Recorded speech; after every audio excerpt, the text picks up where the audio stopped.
Welcome back, everyone. I'm the Depressed Dior, and this is Kingdom Death Monster. So we got 2 years left, and I'm hoping to go ahead and make these final two videos to complete this playthrough. So chances are it's going to be tough. The final battle's not going to be easy, to say the least. We don't. The major thing is we don't have the Twilight Sword, which means we can't just kill the boss in 4 hits. Instead, we have to essentially kill him in 10 hits. 9 if I use a certain fighting art. So it's not going to be pretty. Anyway, let's go ahead and take a look at who has Tinker. Yumiko has Tinker. Yomu has Tinker. Momiji does not. And Kangara does not. So that's going to be 6 endeavors. So there you go. There's our 6. Next, we need to go ahead and do our random settlement event. So roll 1d21, 15. Something tells me that's what I think it is. Settlement events. Plague. Haven't had that in a while. Alright, sickness. Actually, I think this is the first time we've had it. I don't remember if we got it in the other playthrough. Anyway, sickness sweeps through the settlement. Survivors are stricken without warning, made too weak to even care for themselves. Select 4 survivors with at least 1 hunt XP. They are infected. Roll 1d10. 1. Alright, I'm going to go ahead and pick Yorihime, Yumiko.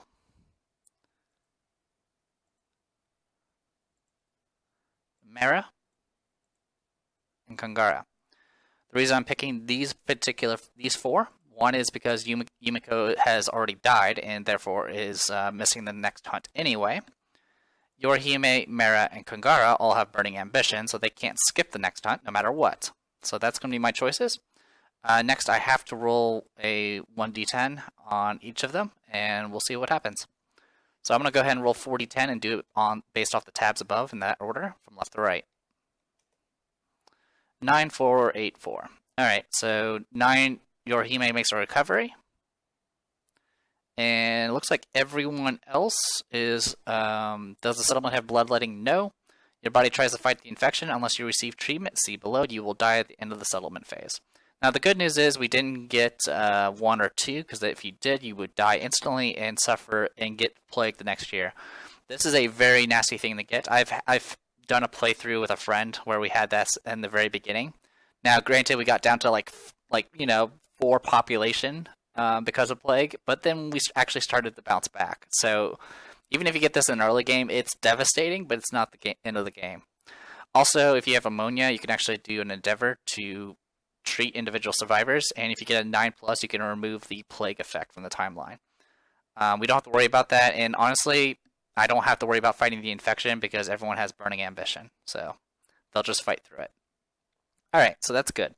That means we really only have 1 more settlement event that we need to worry about, and that is about it. So, let's go ahead and get started. Now, we can't, unfortunately, we don't have a dense bone, or whatever it's called, so we're not going to be able to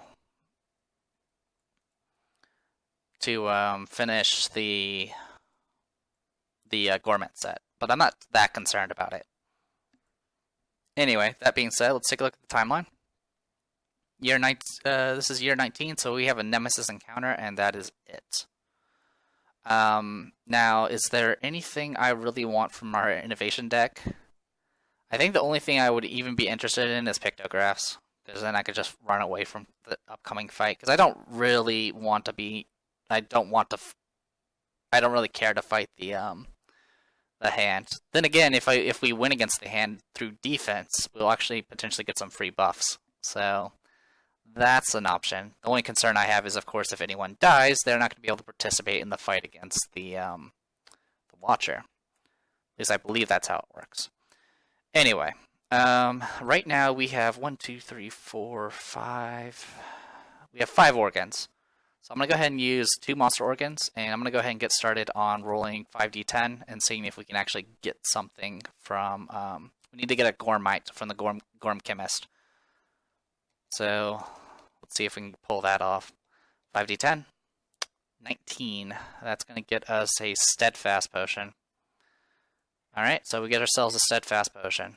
There's no point in trying to reroll any of that. There's no way I can even recover from that. Alright, so I'm going to go ahead and do one more. It's going to be with a Jiggling Lard and a Mammoth Hand. 5d10. 27. We need to get 37, which means I would have to roll significantly higher with the 2 and a 4. If I'm going to do that. I do have a Steadfast Potion, so I'm going to go ahead and discard one of them and re-roll the 2. Okay, that seems to be the trend, and there's no point in doing another one. I was hoping there was a slim chance I could have done it by discarding the 2 Steadfast Potions, but obviously you can see that it's not going to happen. Alright, so we rolled that. 27 would get us a Power Potion. So we'll go ahead and grab ourselves a Power Potion, which might actually be somewhat useful. So we did not get the 3rd Gormite, which would have been used to get ourselves a 3rd Black Sword, which would have helped us quite a bit. I'll go ahead and use this fresh Acanthus to go ahead and get ourselves another dried Acanthus. This is gonna give us a nice little boost there. Alright. Besides that, the only other things we could potentially do...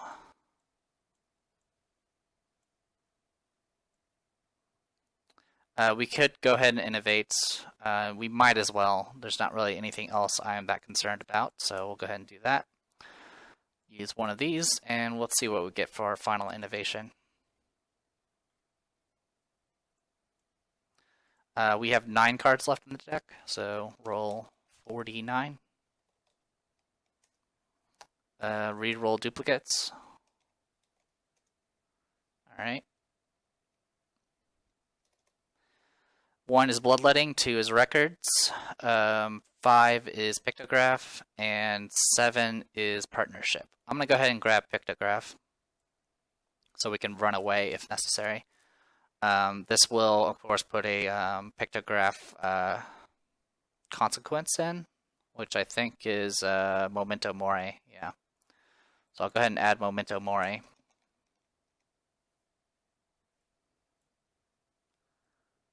And that is it for that.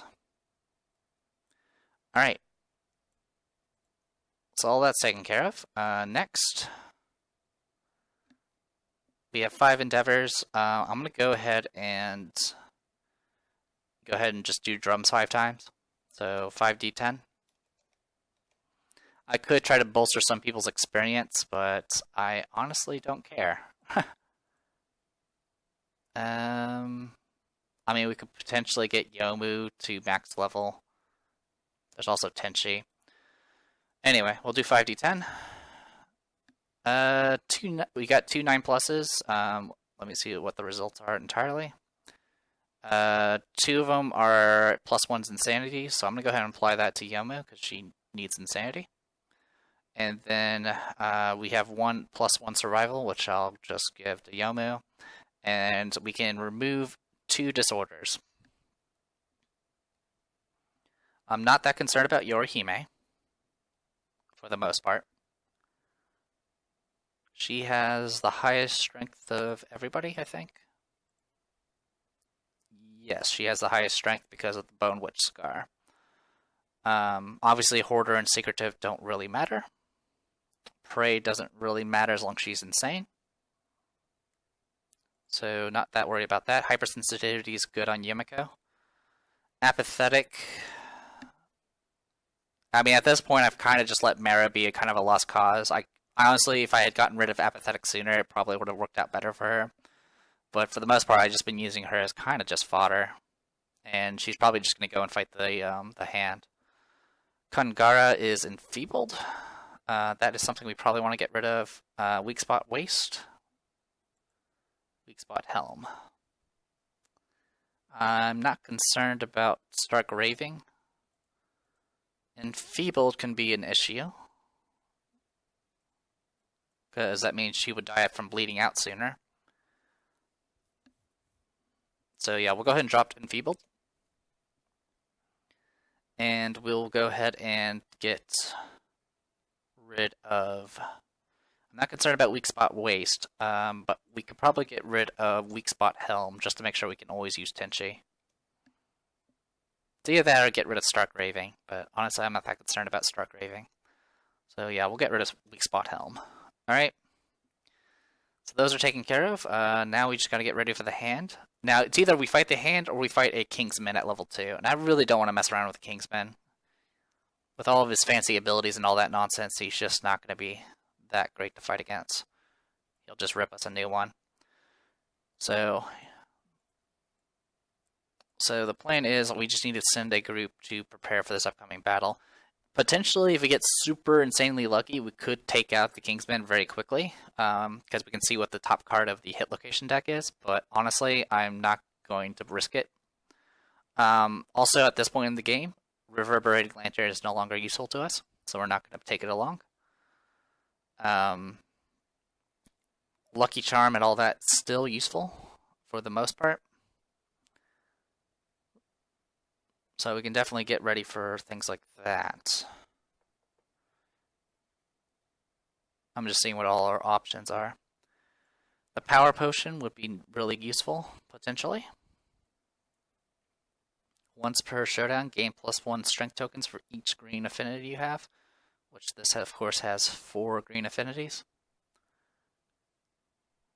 If I only had some more locations that actually provided that green affinity, it would be even more useful. But +3 strength on top of, you know, potentially some other weapon could possibly be useful. But it's hard to say. Alright, I might not take it, though. Obviously, I'm not going to take it for this upcoming fight. So, really, the only concern I should have is what sort of gear I want to take with me. We do have... Well, first we need to decide who we're taking. We're going to take Mara. That goes without saying. We will definitely take Angara.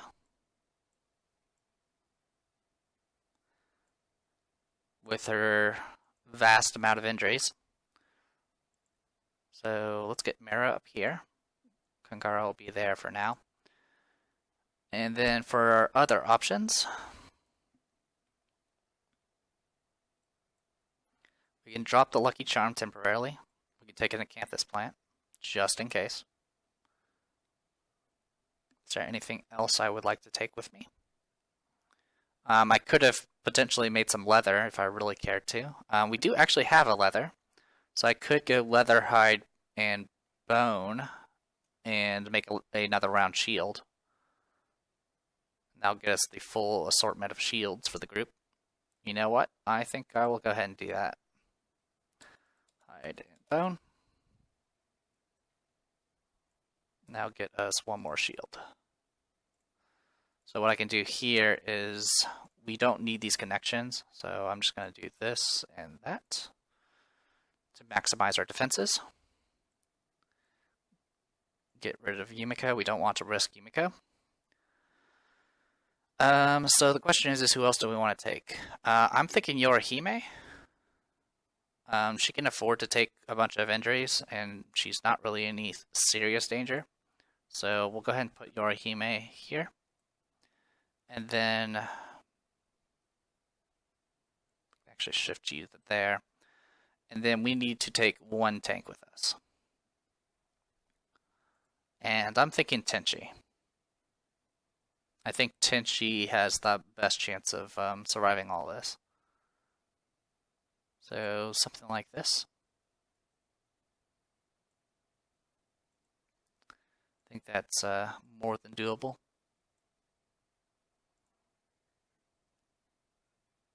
Yeah, I think this is doable. Anything else we need to worry about? I don't think there is. I'm probably forgetting something, but at this point, I think we have exactly what we need. Mara is going to be the most vulnerable, of course, because she's apathetic, which means she actually cannot spend survival. She can't gain survival. She is just going to get pounded. But you know what? That's fine. I'm okay with that. So, Mera, Kongara, Tenshi, Yorihime. So that's our team. Let's go ahead and go through stats real quick. The major things we want to do is, let's see, head, legs, arms.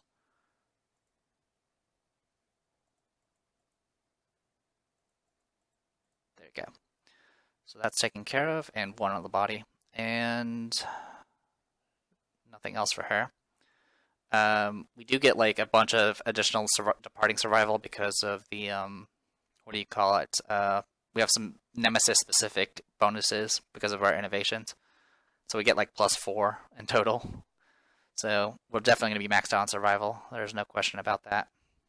If worse comes to worse, we can run away. That is an option because now we have pictographs finally. Tenshi will get +2 insanity. Kunigara will max out on survival, and then she's going to have 1, 1, 1, 2, 1. Then Yorihime is going to have 3 in all locations, and then an additional 2 because of the Hunter's Hat. And she'll be maxed out on survival as well. Alright, that should be good to go. Technically, everyone's going to have a strength token. I'll remember that because of Red Fist. Red Fist is going to actually probably be useful for the final battle. Anyway, so let's go ahead and depart. And we need to roll a 1d21. 15. So, terrain 15 is a nightmare tree. Has to be set up 5 spaces away from all board edges. Honestly, I don't care about getting any scrap, so we can just set it up over here, and that should be fine. Okay, and then all this can go down here. And we can get prepared for the end. Alright, with all that said and done, Kongara, do you have anything I need to worry about besides, you know, all her injuries? I think she's good to go. Alright. Let's pull up the hand. So at level 2, he doesn't get any new additional abilities, but he does get 1 advanced card. He also gets +1 speed and +1 damage. His movement becomes 6, and he has 15 toughness. 1. And just for the sake of speed, I'm just going to do this. And there we go. We got ourselves a full deck. 11 cards. Once all 11 have been drawn, the next card will, of course, be Applause. And that'll be it for that. Kingsman, Butcher. Wait, not Butcher. Where's the hand? There it is. The hand. Top card. So if I cared to, I could try to go for that. Alright. And that is about it. There's not really much else we need to worry about. So, we do go first. So, let's go ahead and get that going, I guess. So, I could, some things I do should probably note is affinities, but for the sake of this, I'm not going to attack him. And, I'll just manually count if I need to keep track of, blue affinities and things like that. From the looks of it, Yumiko has, or not Yumiko, Yorihime has the most red and blue affinities, and Tenshi has the most green affinities. That's about it. Everyone else is either white or has less. So let's go ahead and get ready. One thing I never really bothered checking is, do I have... Okay, no one has Analyze. I just wanted to make sure of that. Alright, so first things first, we're just going to go 1, 2, 3, 4... Well, sorry. 1, 2, 3, 4, 5. 1, 2, 3, 4, 5. Yorihime is going to go ahead and dash. So I'm going to roll to keep the point. I do. 1, 2, 3, 4, 5. 1, 2, 3, 4, 5. And then for Kangara, she'll also spend a point to go ahead and dash.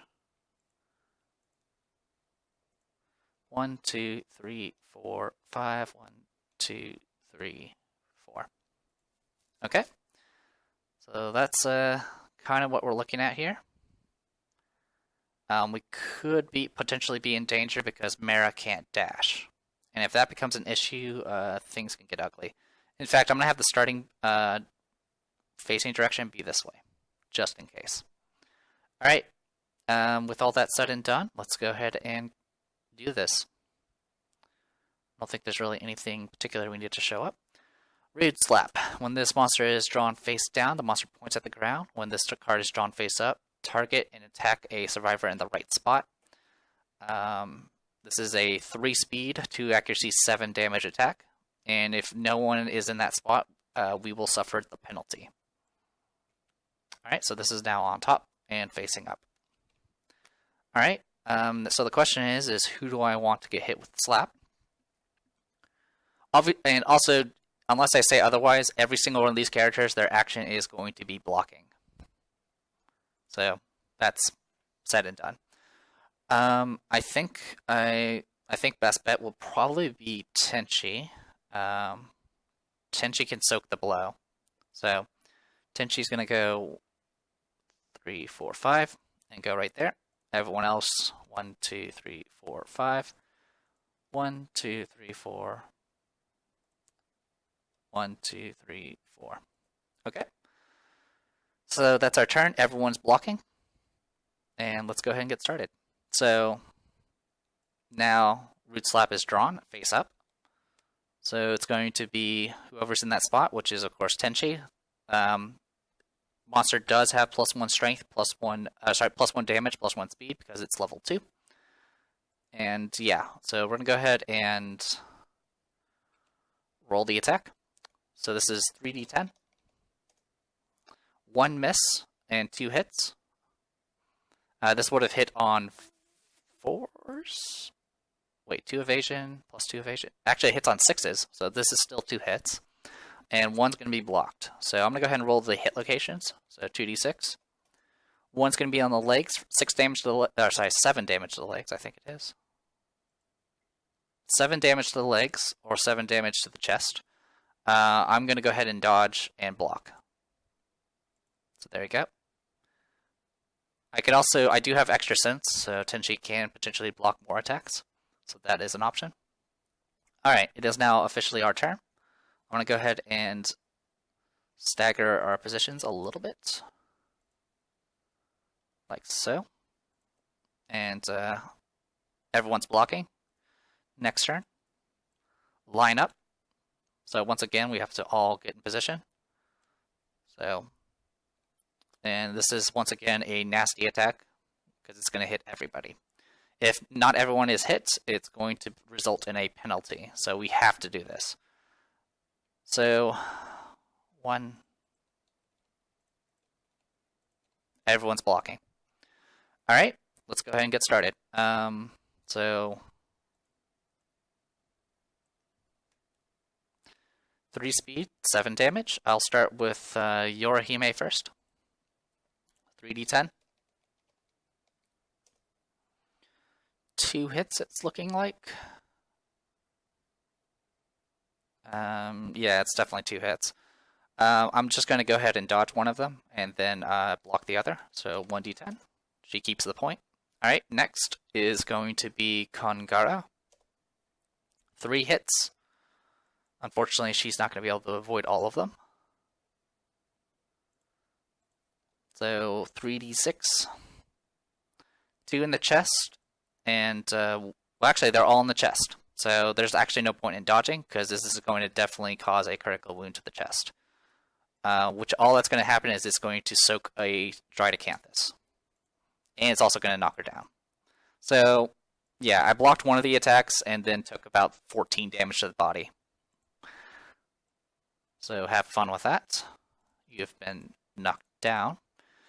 Next is Tenchi. So 3d10. All missed, because she has she has +4 evasion because of monster grease and her stats. So this hits on 6s for her. And then last is going to be Mara. Good luck, Mara. Looks like all of them hit. And she can only block 1.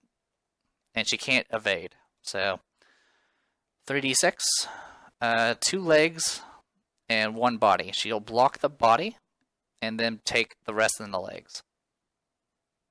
Because yeah, it's 7 damage. It's going to punch through no matter what per hit. So 14 damage to the legs. It's going to be a critical wound. And I'll go ahead and roll on the table for that. 9? That's not bad. I say without really looking at it. Legs, 9. Bloody thighs, gain 2 bleed tokens. Alright. So Mara's going to get 2 bleed and be okay. She does get knocked down. Alright. So, not too shabby. We did lose an Acanthus plant, but I'm okay with that. And thankfully, we shouldn't have to worry about any more attacks like that. So, it's going to be our turn. I'm going to go ahead and go 1, 2, 3. And 1, 2. Like that. Actually, you can stay in place. You're actually safe there. Alright. Those that are actually still standing will be blocking. I could try to shout up Mara, but honestly, it's not gonna save her. So let's go ahead and pull up the next card. Liver Blow, survivor with the most green affinities. That is Tenchi. So it's gonna do, I believe it says Ghost Step, doesn't it? Yep, Ghost Step. So it's gonna Ghost Step through Tenchi. Tenchi's gonna take 2 brain damage now because this is a level 2 monster. And then it's going to be 3 attacks. Alright, this hits on 6s, so only 1 hit, it gets blocked. So we're good on that front. Also, I didn't check one thing. Root Slap. Okay, I'm just making sure I didn't get doomed or anything. It looks like we're okay. Alright, so everyone gets back up. We finally got him to move, so that's something. Kongara's going to go 1, 2, 3, 4. 2, 3. 1, 2, 3. There you go. So that's going to be our positioning. Next is, of course, everyone's going to be blocking, as always. And make sure I'm still recording. I am. Let's continue. Full Powered Flick. When this is drawn face down, the monster proudly raises a single finger. When this is drawn face up, target the survivor with the most armor points, which is Tenchi. Target is doomed, perform Ghost Step, then attack the target. Alright. So there's not going to be any knockback, because obviously we're not opening any of the eyes. But, yeah, it's definitely going to go after Tenchi. Not much we can do about that. So the only thing Tenchi can do is block in preparation, and that is it. So let's go ahead and we should have gone on back on top. And then it's his turn. It's going to go ahead and Ghost Step, do 2 brain damage to Tenchi again. Tenchi is doomed, so she cannot dodge. So 3d10. Only 1 hit, it is blocked. I'm so glad I have stacked all this evasion. Alright. Once again, I will just go ahead and 1, 2, 1, 2, 1, 2, 3, 1, 2, 1, 2, 3. I think that's okay. Alright. Everyone's blocking. Monster's turn. Thunderbolt Right. Survivor with the most red affinities. That is actually Yorihime. Yorihime has a red affinity. So it's going to go ahead and blur through. Do 2 brain damage to Yorihime. And then proceed to do 3 attacks. It looks like 2 hits. Actually, only 1 hit. This is only 4 accuracy, and Yorihime does have +1 evasion from the Rawhide Vest. So yeah, only one hit, it's blocked. Okay, once again, we're going to go ahead and take our action. So Yorihime is going to go there. 1, 2, 3, 4, 5. 1, 2, 3, 4, 5. And Mara is going to go 1, 2, 3, 4, 5, and hope that's okay. Alright, everyone's blocking. Next round. Another Thunderbolt right. So once again, it's going to go after Yorihime. 2 brain damage to Yorihime. She's almost sane because of all that. Which means if she becomes sane, she won't be able to evade, which will be a little annoying. 3d10. 2 hits, one will be blocked, and she will dodge the other. So I'll roll to see if I keep the point. She keeps the point. Alright. Yorihime is going to go up 2 steps. Then she's going to go down. 1, 2, 3, 4, 5. 1, 2, 3, 4. 1, 2, 3, 4, 5. Maybe? You go there. And then you can go there. There we go. Alright, so the reason I'm positioning like this is to keep out of each other's way because of Ghost Step. Because if he goes through people, it's going to hit multiple people. Alright, next card. Bullet Jabs. Survivor with the most blue affinities. That is, of course, Yorihime again. Which is actually bad because I can't... I won't be able to stop this one. So, 2 brain damage to Yorihime, which is going to reduce her to sanity, which means prey is going to be an issue for her. So now she can't spend survival because she has prey active. So it's going to be a whole lot of attacks. This is 6 attacks, all of them 3 damage each. So 6d10.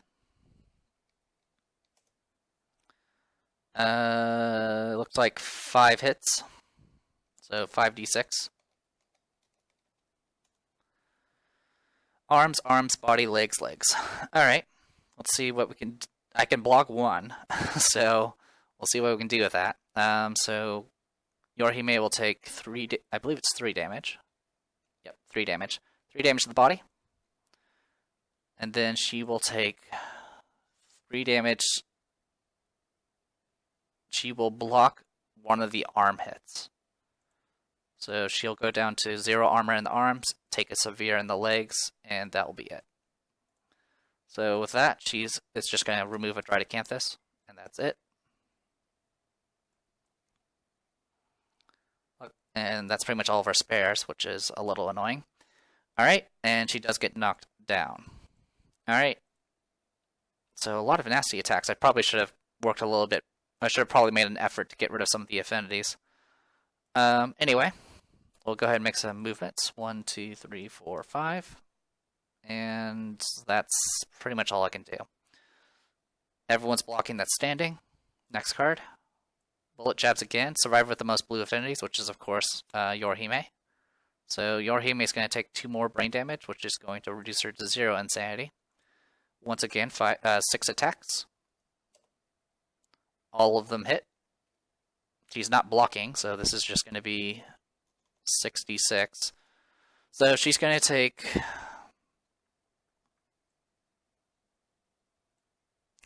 she's going to take 6 damage to the head, which, amazingly enough, she survived.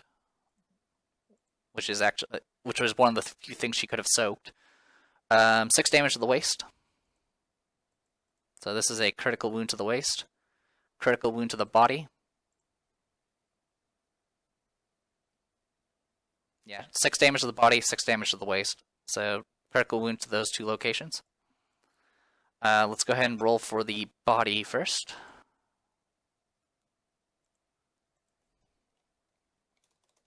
One d10. 6. Disemboweled. Movement reduced to 1 until showdown ends. Gain a bleed token. Skip next hunt. Okay, it's not a permanent injury, so we'll deal with it. So, alright, so she's disemboweled. Not the end of the world. She does get a bleed token. Next, she's going to get an injury to the waist. 4. Intestinal prolapse. Your gut is gravely injured. You can no longer equip any gear on your waist as it's too painful to wear. This injury is permanent and can be recorded once. Gain 1 bleed token. Alright.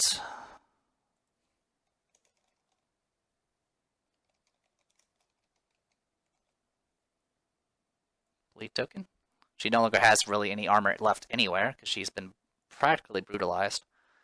Her movement's currently 1, but I'll probably forget. Anyway, that is it for that.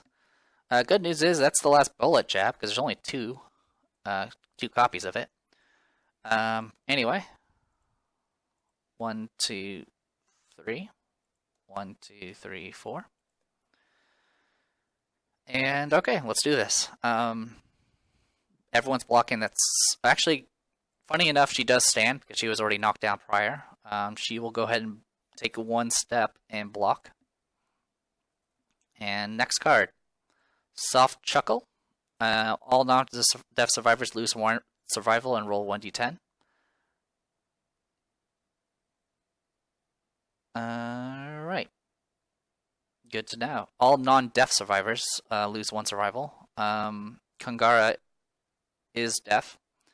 Everyone else loses 1 survival. I'll roll in order of the tabs above, so 3d10, and then I add their courage. So 2 plus 6 is 8. I believe it does a knockdown. On 15 plus is on 15 plus you get knocked down. Otherwise you get 5 minus 1 or get 5 brain damage and minus 1 accuracy, and then full move directly away from the monster. Okay, so in that case, 5 brain damage is enough to do a trauma on Mara. So I'll roll 1d10 to see what happens to her. 3. I believe this makes her just lose, yeah, she just loses weapon proficiency, which doesn't do anything because you actually keep the mastery either way.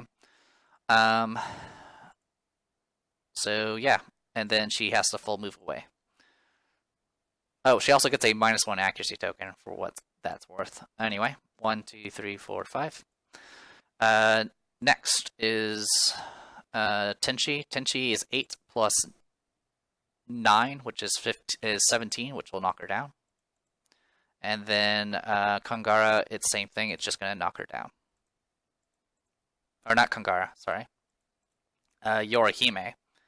This is 7 plus 9, which is 16, which just barely gets her over, which will knock her down. Okay. Unfortunately, this is a little annoying because can Tenchi shut herself up? Sweet battle. Because this is actually a situation where I can kind of need it. See truth.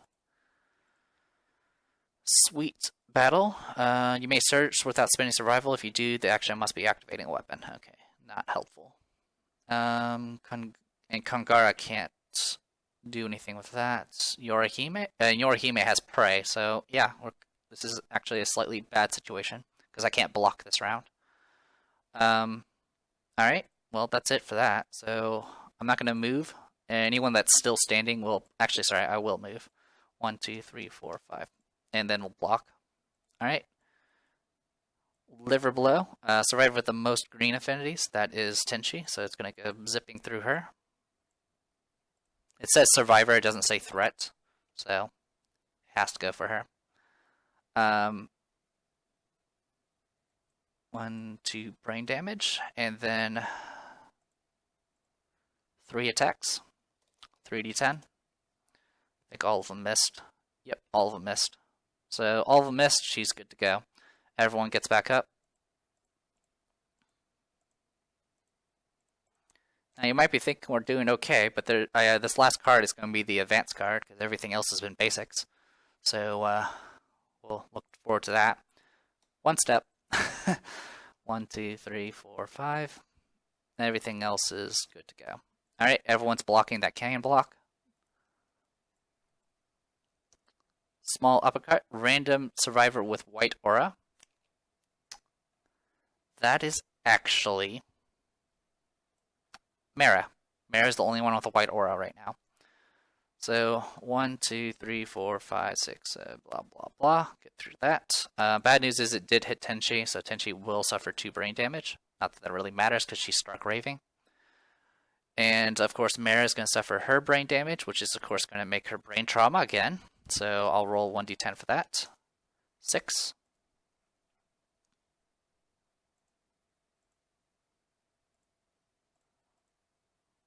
Dangerous seizures. Deal 1 damage to yourself and every adjacent survivor. Suffer a random disorder and gain 1d5 insanity. She takes 1 damage to the body.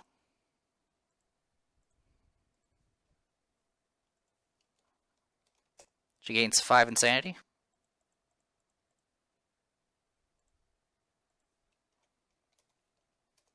And she gets 38, whatever that is. And we'll need to leave that open. Alright, so what was it again? 38? 38. Stage fright. Whenever you become doomed or gain the priority target token, lose 1 survival. You hate being the center of attention.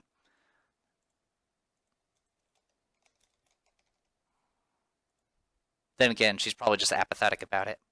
Alright. Next is the actual attack itself.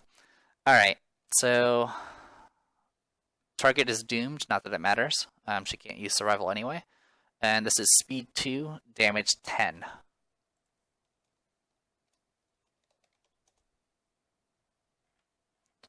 I don't think she has any evasion. If she did, that would...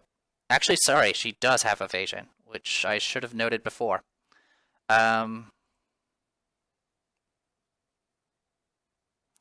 She has evasion because of the tool belt. Tool belt actually gives 3 evasion, which means it's 1 hit, so she'll block that. But the other situation was she also got hit a bunch of times, but I'm not going to worry about it, simply because the only injury she suffered was bleed tokens. So there's probably a chance that she actually avoided more attacks than she actually got hit with. So she actually has 3 evasion, and that's because of the tool belt. She doesn't have any weapons on her gear grid, which is what triggers that bonus. Because technically, Bone Sickle is, even though it can be used as a weapon, it's classified as a tool, not a weapon. Actually, never mind, she doesn't. She has a shield, and that classifies itself as a weapon. So that's actually a catch. So, alright, good to know. So she did get hit twice. So that means I need to roll 2d10, or 2d6. Locations is legs and arms. This is going to do 10 damage.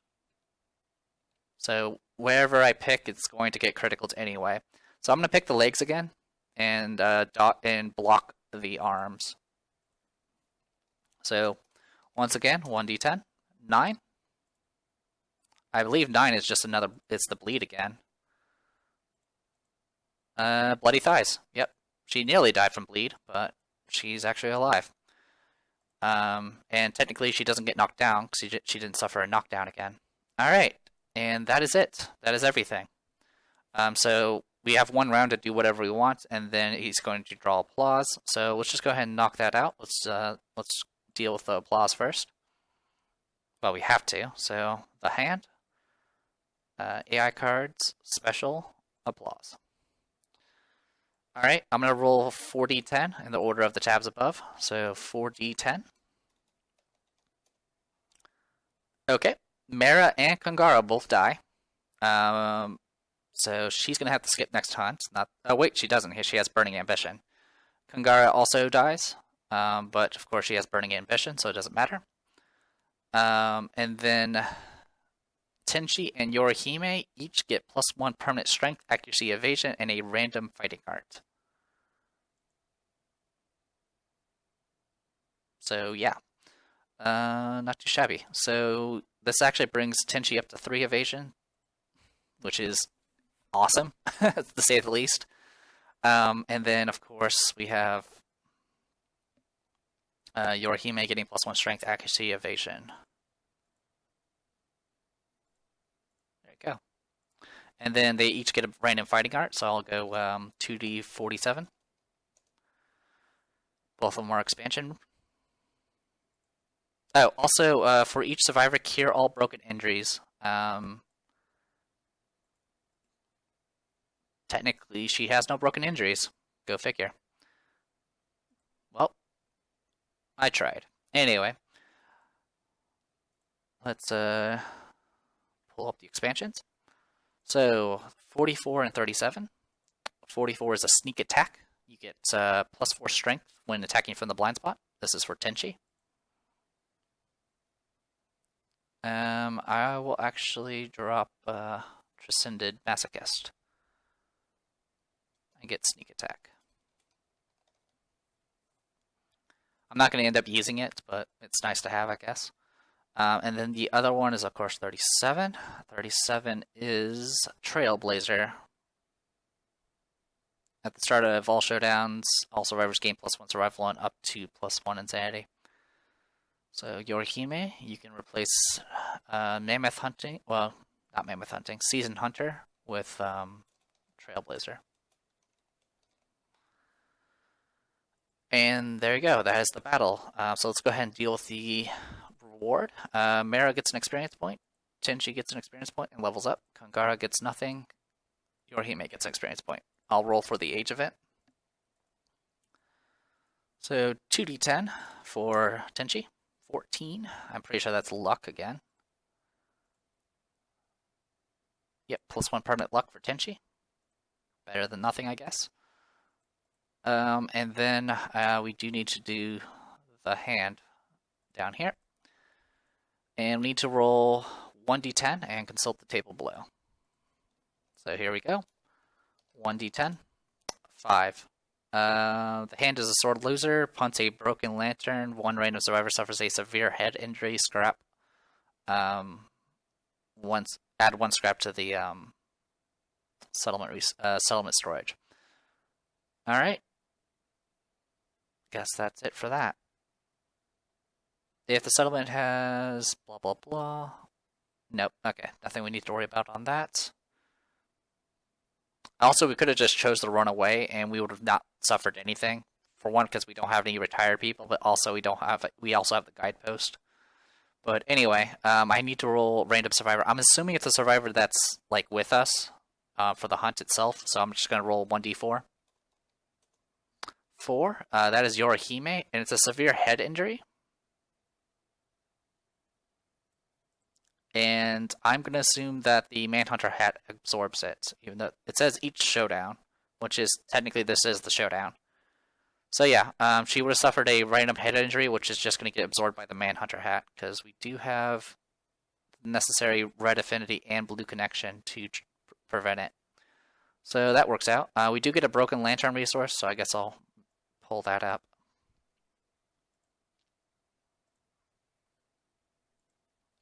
So, resources. Alright, so this is where we're at. We got a final level up on Tenchi. Tenchi got some really good stat increases, or Hime got some nasty injuries. Yeah, we're looking pretty good right now. Yorihime's strength is high enough that she might potentially be able to wound the Watcher without a black sword, which is kind of nice. Besides that, I'm not sure exactly what to expect for this upcoming fight. It's probably there's a good chance we'll probably lose, but it'll be a way to go. Anyway, I'm the Depressed Dior. This was I was about to say Final Fantasy Tactics. This is Kingdom Death Monster. See you guys later.